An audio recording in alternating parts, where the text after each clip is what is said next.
vivo esse momento lindo. Momento de amor e saudade na música da minha vida. Olhando pra você e as mesmas emoções sentindo.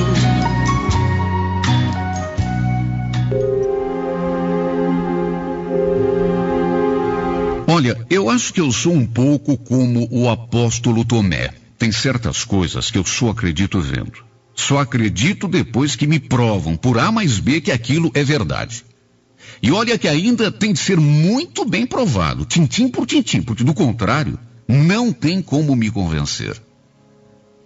Eu acho que foi até por isso que quando vieram me fazer aquela fofoca do meu marido, eu acabei não acreditando. Eu fiz de conta que não era comigo. Desconversei para encerrar o assunto. Aquele era o tipo de conversa que não me agradava nem um pouco. Só que a Lúcia, minha vizinha, sempre que me encontrava, repetia a mesma ladainha. Vinha com aquela conversinha assim pelos lados, aí de repente... Olha, Rita, vê se abre o olho com esse teu marido, viu? Escuta o que eu tô te falando, mulher. Depois não vai ficar por aí chorando pelos cantos dizendo que ninguém te avisou. Eu nunca dei ouvidos para aquilo que aquela mulher falava. Pelo contrário, a maioria das coisas que ela dizia entrava por um ouvido e saía pelo outro. No fundo, eu acho que eu nunca fui muito com a cara dela. Sabe aquele tipo de mulher enxerida? Sempre metendo o nariz onde não é chamada? Enxerida e meio da pá virada também. Porque falava dos outros, mas... Eu lembro que depois que o marido dela morreu, olha, essa mulher não esperou nem um mês para levar outro homem para dentro de casa. Toda a vizinhança comentava. E cada semana ela estava com um homem diferente. Tipo da mulherzinha à toa mesmo. À toa e faladeira. E depois ficava lá botando banco e se metendo a dar conselhos para os outros. Olha, eu não sei quem ela pensava que era. E o pior é que ela vinha fazer fofoca justo do meu marido. Eu ficava possessa, mas engolia em seco e fingia que não via. Mas ela vinha falar justo do Antônio, que nunca tinha me dado motivo nenhum para que eu desconfiasse dele. Pelo contrário, durante os quase 10 anos do nosso casamento, tudo que ele tinha me dado era alegria. Aliás, na minha opinião, homem como ele, hoje em dia, é coisa rara. Coisa difícil de se encontrar. Na verdade, meu marido era mais que um tesouro. Nunca tinha me deixado trabalhar fora. Sempre quis que eu cuidasse apenas da nossa casa, dos nossos filhos, das nossas coisas, da nossa vida. Quando a gente se conheceu, eu lembro que ele trabalhava como motorista de ônibus. Não ganhava muito, mas também não dava para reclamar. Foi com o dinheiro que ele ganhava como motorista que compramos a nossa casinha, onde, aliás, eu moro até hoje. Depois que o nosso primeiro filho nasceu, o Antônio arrumou um serviço numa transportadora. Começou a ganhar melhor, aliás, muito melhor. Era mais do que o dobro. Não tinha nem comparação. Só que ele era obrigado a passar muitos dias fora de casa, quando a carga que ele transportava era para uma cidade distante. Quando viajava para o norte do Brasil, então, nem se fala. Podia contar que em menos de um mês ele não aparecia em casa.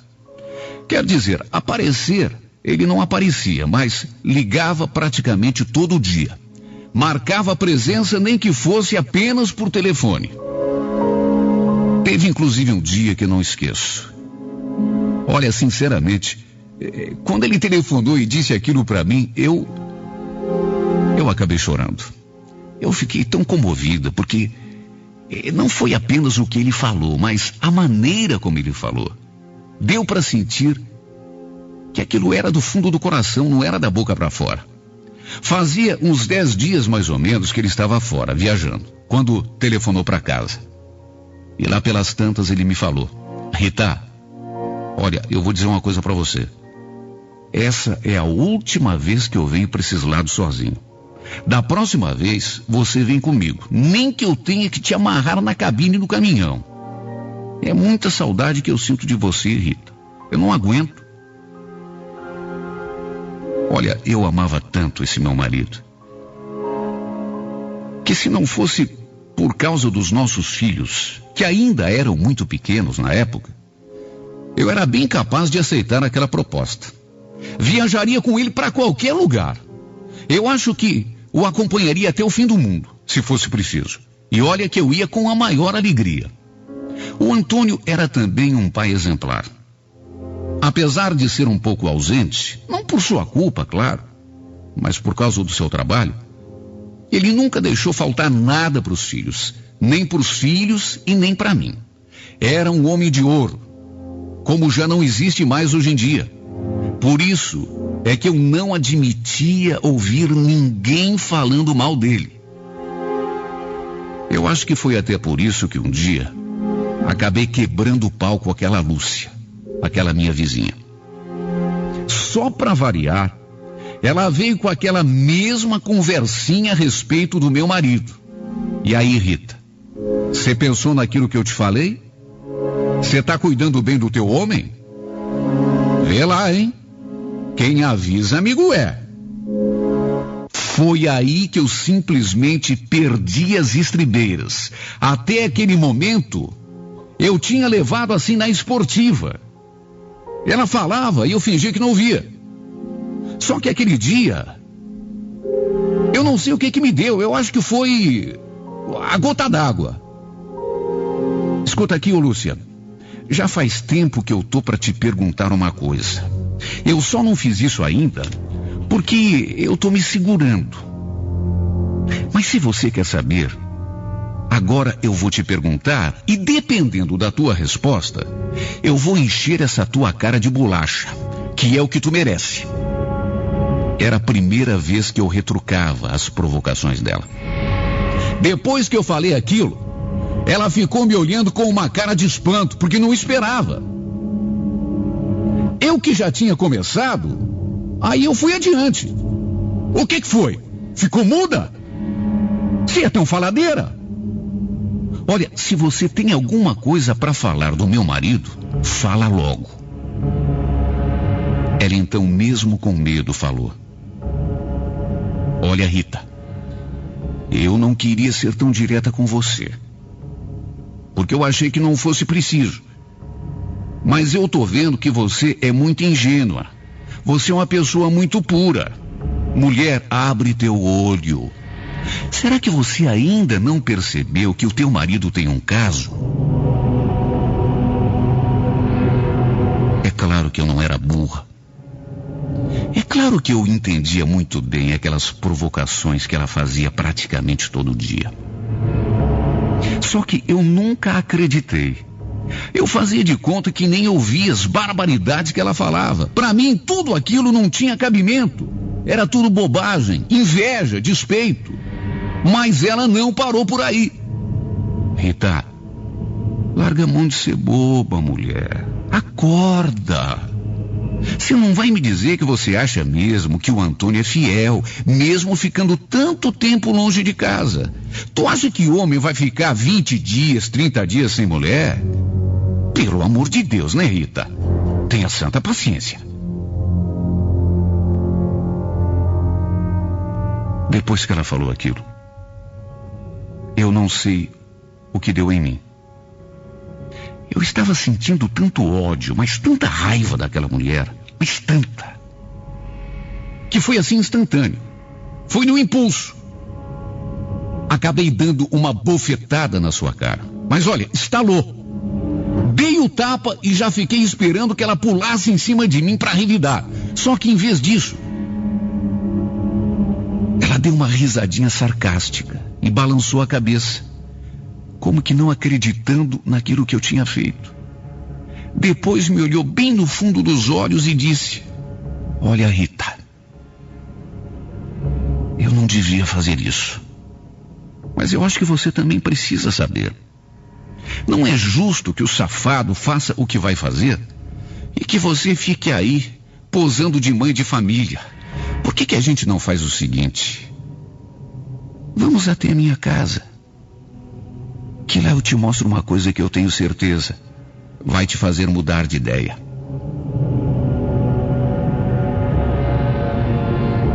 Com aquela frase, ela me deixou com a pulga atrás da orelha. Ela me deixou desconfiada. E eu resolvi aceitar o convite. Se tinha mesmo alguma coisa, eu precisava saber de uma vez por todas. Quando chegamos, ela foi até o quarto e depois voltou com um envelope na mão. Antes de me entregar aquele envelope, ela ainda olhou para mim e falou: leia, Rita, só não me pergunte como foi que eu consegui isso, porque isso eu não conto nem morta.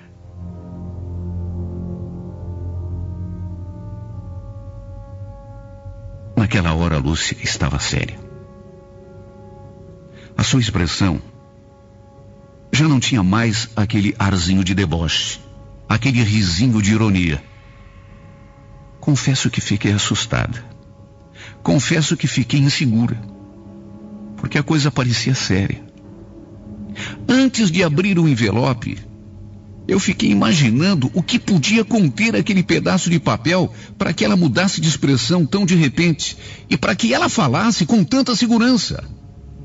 Quando abri, fiquei meio sem entender o que estava acontecendo. Sim, porque eu pensei que fosse uma carta. Eu pensei que fosse um bilhete, sei lá, qualquer coisa. Eu pensei que podia ser tudo, menos o que acabei encontrando. Não era carta, não era bilhete, era um convite de casamento. Só que não era um convite de casamento qualquer. João Pereira de Melo e Senhorinha da Cruz de Melo, Egídio Castro de Almeida e Ivonete Margarida de Almeida convidam para o enlace matrimonial dos seus filhos, Terezinha da Cruz de Melo e Antônio Carlos de Almeida. Olha, eu não consegui nem terminar de ler tudo. Porque quando eu vi aqueles nomes, o meu coração disparou. E por pouco eu não tive um ataque ali mesmo. Aquilo só podia ser brincadeira. E uma brincadeira de muito mau gosto. Não era possível ser apenas coincidência. O nome do noivo era o mesmo nome do meu marido. Igualzinho. Sem pôr nem tirar nenhuma letra. Nome e sobrenome. Só que as coincidências não paravam por aí. Os nomes dos pais dele também eram os mesmos. Eu achei até que pudesse me dar uma coisa. Eu achei que ia me dar um troço. Eu não conseguia nem respirar. Eu fiquei sem ar. Olhei para Lúcia. E antes que eu dissesse qualquer coisa, ela já foi logo falando. Aliás, repetindo o que já tinha dito. Olha, antes que você pergunte, e eu sei que você vai perguntar, eu te disse, não importa como esse convite veio parar nas minhas mãos. Aliás, nem que você me mate, eu vou te contar como foi que consegui. O que importa, Lúcia, é que você tome alguma providência em relação a esse safado, esse pilantra do teu marido. Ele não pode fazer isso com você. Olha, eu saí daquela casa com o coração aos pedaços, simplesmente arrasada, chorando feito criança. Levei comigo aquele convite amassado nas mãos. No entanto, no fundo da minha alma, eu ainda acreditava que tudo pudesse ser apenas uma brincadeira de mau gosto. Durante todo aquele dia, eu fiquei daquele jeito, com o olhar perdido, pensando em 1 milhão de coisas, remoendo aquela amargura que me envenenava por dentro. Li e reli aquele convite 1 milhão de vezes. Não era possível que aquilo fosse verdade, não era possível. Sabe, quando não tem cabimento, quando você não acredita, não pode, não pode. Com qualquer pessoa sim, mas com o Antônio, Não. Não, com meu marido não. Não com o homem que eu tinha aprendido a amar, a respeitar. Em quem eu confiava de olhos fechados, por quem eu botava a minha mão no fogo. Eu conhecia bem o Antônio. Eu sabia quem era o homem com quem eu tinha constituído uma família, com quem eu tinha me casado. Eu sabia que ele não seria capaz de fazer uma coisa daquelas. Ele não seria tão fingido.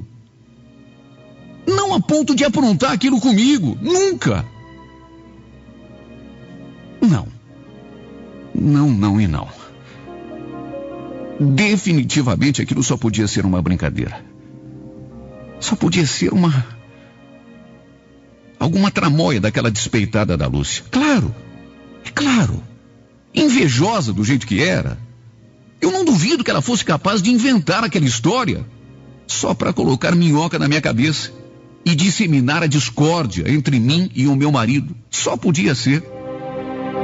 Olha, eu acho que eu nunca esperei por um telefonema do Antônio com tanta ansiedade. Só que ele acabou não ligando aquele dia. Foi me ligar só no dia seguinte, perto da hora do almoço. Atendi o telefone com o coração disparado. Ele falou comigo como sempre falava, do mesmo jeitinho, sem tirar nem pôr. Alô, Rita? Ô, amor, eu tô aqui no Recife. Ó, já tô entregando a mercadoria. Daqui, eu acho que vão me mandar lá pro Maranhão. Lá eu dou um jeito de voltar pra Curitiba. Eu tô morrendo de saudade de você e das crianças, viu? E aí em casa, como é que tá? Tá todo mundo bem? Estão precisando de alguma coisa? Não, Antônio. A gente não tá precisando de nada, não. Acabei não tendo coragem de falar o que tinha acontecido. Aliás, para falar bem a verdade, eu já estava quase convencida de que tudo não passava mesmo de uma brincadeira daquela invejosa da minha vizinha. Só que apesar disso, depois que desliguei o telefone, eu tomei uma decisão. Eu ia tirar a limpo aquela história. Eu ia provar para aquela despeitada da Lúcia que, além de despeitada, era também mentirosa. De tanto pensar naquele maldito convite de casamento, de tanto me lembrar da cara daquela desgraçada, me chamando de ingênua, me chamando de muito pura, como se eu fosse uma retardada, como se eu fosse uma estúpida, uma burra. Resolvi viajar para Uberaba, estado de Minas Gerais, onde o tal do casamento ia se realizar. 16 de julho do ano passado. Essa data eu nunca vou esquecer. Faltavam poucos dias. Deixei as crianças com a minha mãe e, levando apenas 3 peças de roupa, embarquei no ônibus que me levaria para aquela cidade desconhecida para mim. Cheguei em Uberaba na sexta-feira pela manhã. O casamento seria no sábado do dia seguinte, à noite. Por isso, comprei a passagem de volta para Curitiba para o sábado mesmo, já que eu tinha certeza de que tudo não passava de um engano. Na minha cabeça, eu só precisava dar uma passadinha na igreja, dar uma conferida na cara do noivo e seguir direto para a rodoviária. No sábado, eu estava tão nervosa, eu estava tão aflita, que acabei até perdendo a hora. Quando cheguei na igreja, o casamento já tinha começado.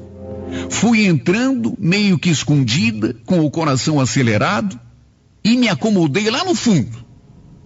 Olhei para a cara das pessoas, mas vi que não conhecia ninguém. Nenhum daqueles rostos me era familiar. Olhei então para o altar, um pouco distante do lugar onde eu estava. Os noivos estavam de costas, virados para o padre.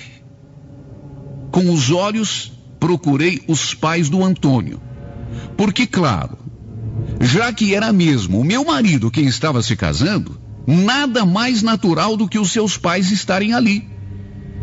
Só que não vi meu sogro nem a minha sogra. Aquilo já me deixou um pouco mais tranquila. No entanto, à medida que eu ia ficando um pouco mais calma, que eu começava a acreditar que tudo não passava realmente de um engano, alguma coisa de familiar no noivo me chamou a atenção.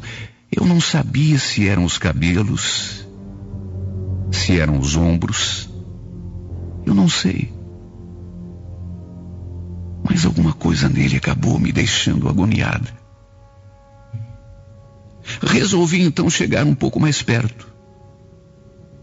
Só que bem naquele instante, os noivos já estavam se beijando e uma música começou a tocar. Decidi então ficar por ali mesmo, esperando. Em algum momento eu certamente acabaria vendo a cara daquele homem. E não demorou muito para que isso realmente acontecesse. Enquanto a música tocava, os noivos foram descendo as escadas do altar, bem devagar. E à medida que foram se aproximando, eu já podia ver a cara dele. Depois de alguns segundos, apesar de ainda estar um pouco longe, percebi que se tratava de alguém que eu conhecia bem. Os cabelos, o bigode, o queixo, aquele jeito de olhar e de caminhar.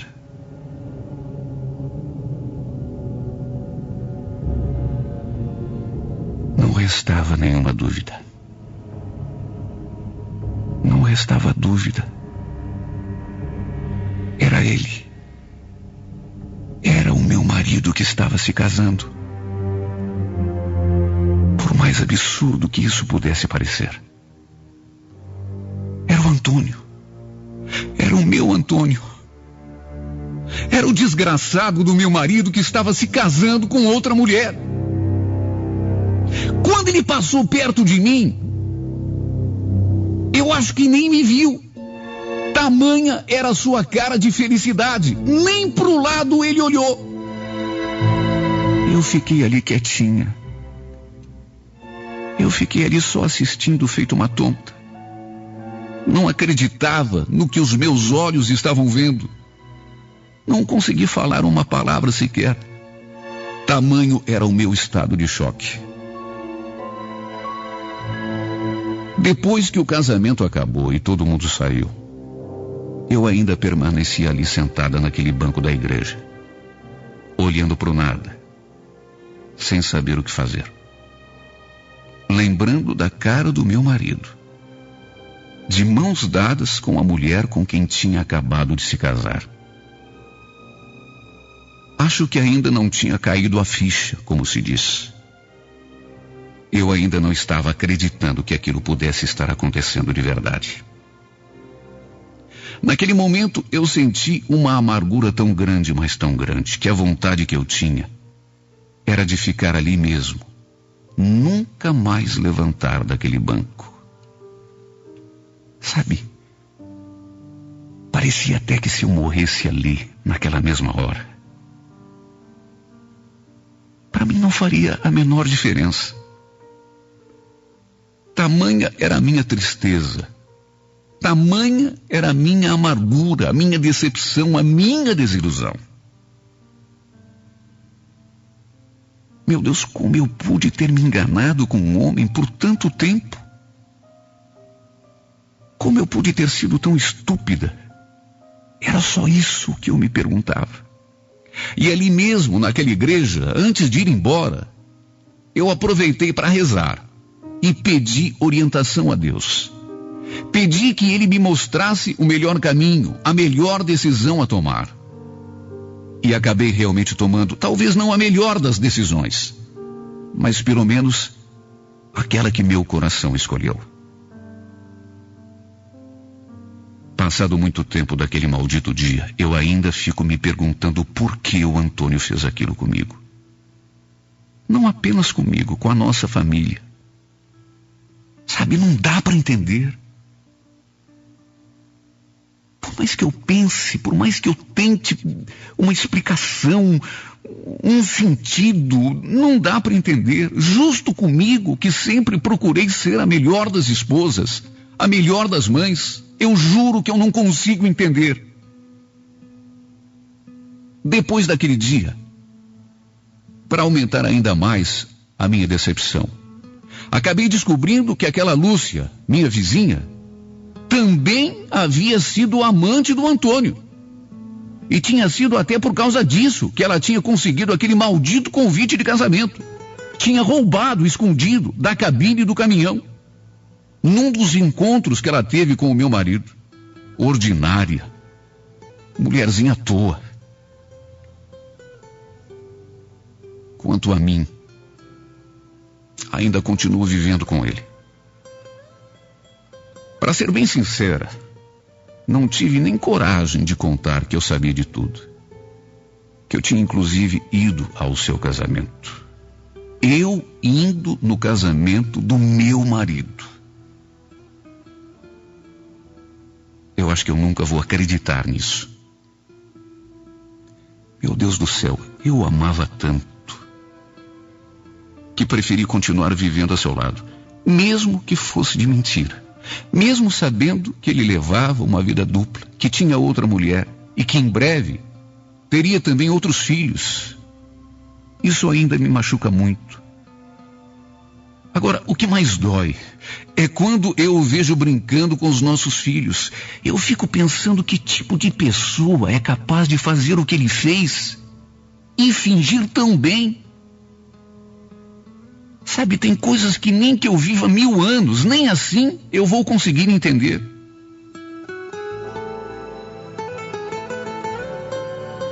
Olha, só quem ama de verdade pode entender por que eu me calei e resolvi continuar vivendo ao lado dele, mesmo sabendo de tudo. O Antônio, por mais estranho que pareça, ele continua me tratando do mesmo jeito, continua telefonando para casa todos os dias, como sempre fez quando estava viajando. E assim vamos levando a nossa vida. Às vezes a impressão que eu tenho é de que tudo não passou de um pesadelo. E é assim que eu gosto de pensar. Pois só assim eu consigo levar adiante essa farsa. Afinal, depois daquele dia, eu descobri que realmente vivo num mundo de sonhos, num mundo de ilusões. E para não sofrer, para não amargurar ainda mais a minha alma, decidi que não quero mais acordar. Finjo que foi um sonho ruim. Prefiro continuar me enganando do que encarar a realidade. Algumas pessoas dirão que isso é covardia, mas eu chamo de amor. Sei que muita gente não entende. Como que eu posso viver assim, vivendo uma vida falsa? Uma vida de ilusão. A essas pessoas eu só respondo: eu amo meu marido. Prefiro me iludir do que perdê-lo para sempre.